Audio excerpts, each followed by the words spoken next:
वर्तमान जाए 16 lakh metric ton रबी धान किणी सारे सरकार। यह बाबद 2,30,000 चाषी को सरकार 4,935 कोटी टंका पेमेंट करिसेंती। गत वर्ष रबी ऋतु में मात्र 1,96,000 चाषी धान बिक्री करथिले। एसह गत रबी ऋतु में तत्कालीन सरकार मात्र 12,85,000 मेट्रिक टन धान किणिथिले। गत थर रबी में 2,805 कोटी टंका चाषी को पेमेंट करथिले सरकार। चलित थर सरकार 18 लाख मेट्रिक टन टार्गेट रखिथिबा बेले एबे सुधा 16 लाख मेट्रिक टन धान किणी सारे।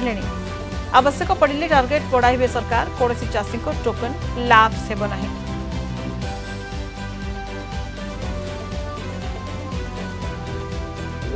रबी रे वर्तमान पर्यंत 16 लाख मेट्रिक टन धान किणा सरला। 2,30,000 कृषक इतने उपकृत होती। प्रिवियस ईयर 1,96,000 चाषी बिकी धान बिकी 12.85 लाख मेट्रिक टन। आम कि सारू 16 लाख मेट्रिक टन। तेणु बहुत अधिक होती।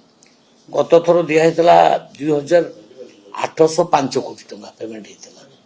इथरक ए वर्ष 4,935 कोटी टंका ऑलरेडी पेमेंट सरला। टार्गेट 18 रखीचु। भावुँ से 19-20 पड़े। कारण मु कथा कहार भी टोकन लाभ सब नहीं।